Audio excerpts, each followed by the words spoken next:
Hi, இன்னைக்கு முருங்கைக்கீரையை வச்சு ரொம்ப ரொம்ப நல்ல ஹெல்த்தியான ஒரு கூழு தான் செய்ய போறோம். இந்த வெயில் காலத்துக்கு நல்ல குளுகுளுன்னு இருக்கு, நல்ல எனர்ஜியாகவும் இருக்கு. எப்படி செய்யறதுன்னு வாங்க பார்க்கலாம். முருங்கைக்கீரை கூழு செய்யறதுக்கு முருங்கைக்கீரையை பறித்து நல்லா கழுவி போட்டு மிக்சியில் போட்டு அரைச்சி வடிகட்டி எடுத்துக்கணும்.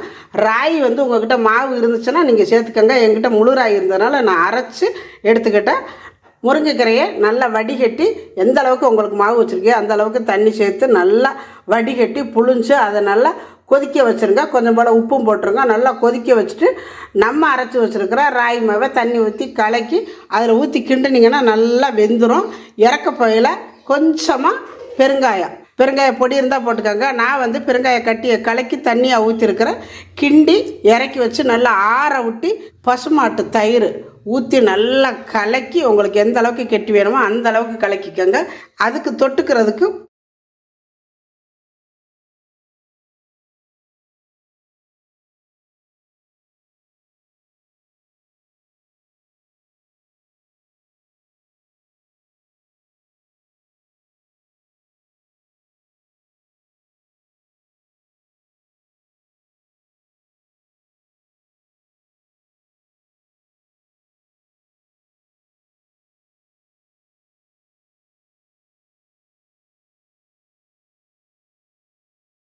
தக்காளி, வெங்காயம் எல்லாத்தையும் சேர்த்து, பருப்பு எதுவும் போடுறதில்ல, பச்சை மிளகாய் எல்லாத்தையும் சேர்த்து நல்லா வேக வச்சு இந்த மாதிரி நாங்கள் எடுத்து வச்சுக்கிட்டு சாப்பிடுவோம். ரொம்ப நல்லா இருக்கும். இது நீர் ஊறுகாய் நாங்கள் எப்பவும் போட்டு வச்சுக்கோம். ரொம்ப நல்லா இருக்கும். எலுமிச்சங்காய் ஊறுகாய், மாங்காய் ஊறுகாய், நார்த்தங்காய் ஊறுகாய். இந்த கூழுக்கு இத்தனை ஐட்டத்துக்கு சும்மா அள்ளிக்கிட்டு நிற்கு.